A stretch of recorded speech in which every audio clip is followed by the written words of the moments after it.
xTool first released the F1 back in 2022. They followed that up with the F1 Ultra back in 2024.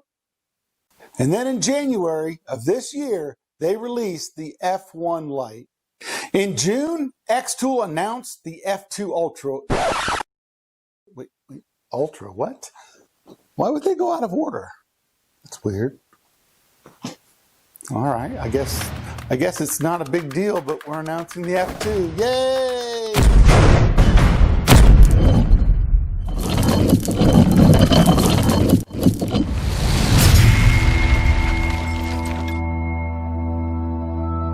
So for a long time, there's been nothing between the F1 and the F1 Ultra. We've all complained about it. We needed something with a camera that was more portable, not as large as the F1 Ultra. So xTool is announcing today that the F2 is coming out. It is purported as the fastest portable laser on the market. This laser has a 15-watt blue diode laser and a 5-watt IR laser. The body of the laser is the same size. You can check this picture out. They look exactly the same, except for one is orange. It looks really cool. The F2 is a little bit faster than the F1 at 6,000 millimeters a second rather than the 4,000 that the F1 is. The F2 can cut 15 millimeter wood and 12 millimeter acrylic. The big thing to me is the F2 has a 50 megapixel camera. The F1 doesn't have one. With the camera, the F2 has what's called an ultra positioning system on it that will put it exactly where you want to engrave on your material. The F2 also has light strips. They have two of them, one in the front, one in the back, and what that does is allows you to see your piece a lot better. The F2's processing height is 120 millimeters compared to the F1's 113 millimeters. As I said, this is comparable to the F1 in size. The workspace is the same, although it does weigh slightly more at 4.8 kilograms versus the 4.6 for the F1. All right, that's all the information I have on this system. They have some grandiose claims, so I want to put that to the test, so that's what we're going to do today. I'm not going to use a test grid. What we're going to do is do everyday kind of engraving and cutting and see how it stands up. And at the end of this, I'm going to give you 5 cons and 5 pros, and you can make your own decision if this is the right laser for you. What we're going to do next is I'm going to use this piece of 1/8 inch plywood, that's 3 millimeters, and we're going to cut out a Christmas tree ornament. That should give us a good idea as how well it cuts and engraves on plywood.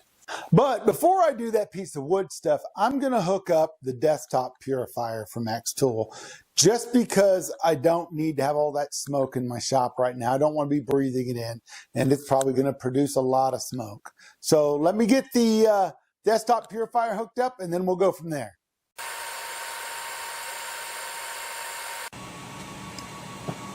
You'll see no smoke coming out over here. So if you buy one of these, or one of those, or one of those, you definitely need to get one of these, because I'll tell you what, it's getting cold outside or it's hot outside. I don't have to open up the garage door. I don't even see any smoke in here at all.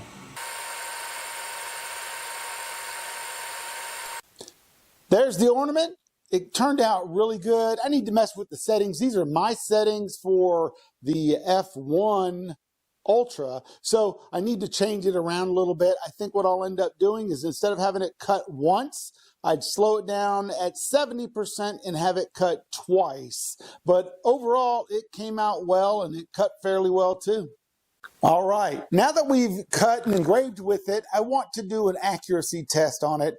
I want to go ahead and cut a circle out and see if it measures up, and make sure it's not oblong.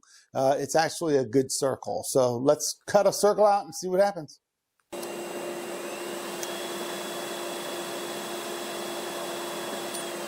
All right, so I cut the piece. It cut it out pretty good.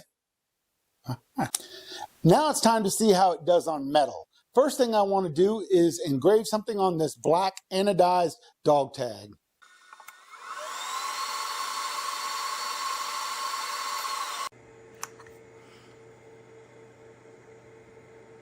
So this is how the dog tag turned out. Let's see if I can get it to focus right there. Here's the other side of it. It turned out really well. These black anodized ones, they're actually black metal underneath, and you can't really get them silver. Something else that I do a lot of is jewelry. And on that jewelry, I use a lot of the 304 stainless steel. Right here, I have one of those little pendants. It's a heart. We're going to put a couple of initials on that and see how it comes out.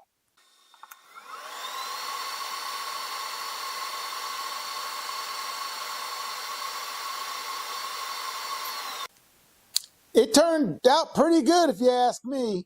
I used the IR on this one, and it came out really nice. It's really dark. So now, not only do I want to try it on a piece of metal, I want to try it for accuracy. These little tiny necklaces are really hard to get in there, and we're only going to use the camera on this. Let's see how it works.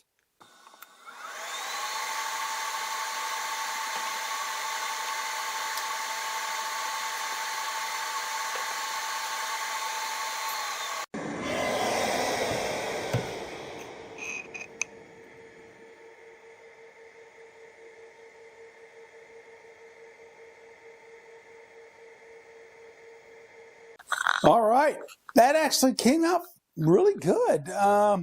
It's not super spot on, but it's really good. I mean, I can barely tell, but it's barely off to the side. I mean, just a hair. And I only know that because I measured it with my calipers. It's pretty spot on though. Next, I want to use this little stainless steel ring and see how well it engraves onto the ring, but with the camera for precision. All right, so this is the setup I have here for the rotary.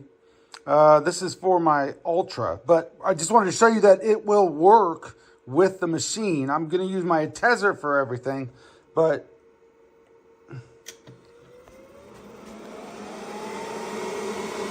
so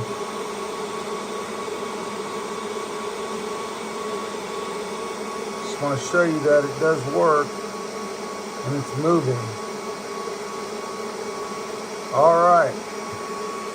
So it actually, precision-wise, it was really good. I should have done this darker. It's not as dark as I would want. I'd have to end up slowing it down. One of the things that I do most often are coasters, Slate coasters. So that's what we're going to do. We're going to try to do the Slate coaster using their settings and see how it turns out.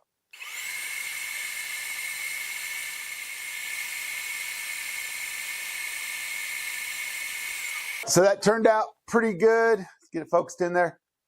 All right, that turned out really good. I'm happy with how that is on the Slate. I'm kind of curious to see if this thing can cut through a thick piece of wood. I'm sure it can if you go enough times, but all I have is this 12 millimeter wood, so that'll have to do. I'm going to do a few tests, and we're going to see what it takes. This is 100 at a speed of 3 and 3 passes.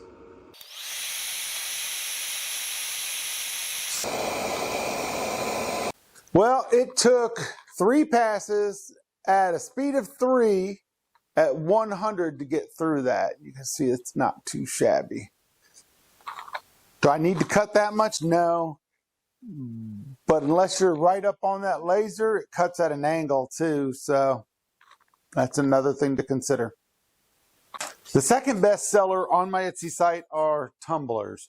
And I've got this 20-ounce tumbler, and we're going to go ahead and see how it engraves on this red one.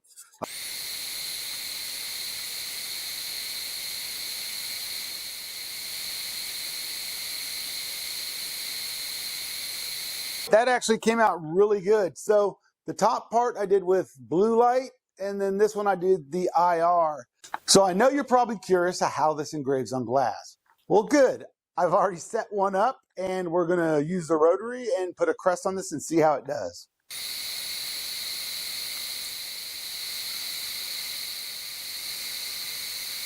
All right, we're done with the engraving on the glass, and you can see right there, it looks really good. I thought I would have to play with the settings, but no, they work, and I nailed it on the first try. I used tempera paint on this, just so you know. All right, it's time for the good, the bad, and the ugly. I'm going to give you 5 cons, and then I'll give you 5 pros. And why do I start with the cons? Because I like to leave you on a good note. Once I'm done, I hope you have enough information so you can decide if this machine is what you need in your shop. The first con I have is the lower plate that sits in the bracket at the bottom of the machine. It doesn't sit flush. And although I don't think this is going to cause any issues when I'm engraving something, I just like to have stuff, I guess it's my OCD that's kicking in there. I like it to be flush. I have to push it down. You can see in the video right up here as I'm pushing it down, it's kind of going down and coming back up. My number 2 con is the fact that the RA2 Pro doesn't fit inside the machine. I'm not sure if it's because I have it set up for my Ultra or what, but if I'm doing something close up to the jaws, I need to be able to focus the laser, and I'm unable to do that because I can't get it up under there. So my third con isn't so much a con as it is a wish. I wish that the camera was an active camera, a video camera, and they had some sort of software on the studio to be able to record the lasering of the item. I have selfish reasons for wanting a camera, and that is one, I'm a YouTuber and I like to do videos, and this will help me on that.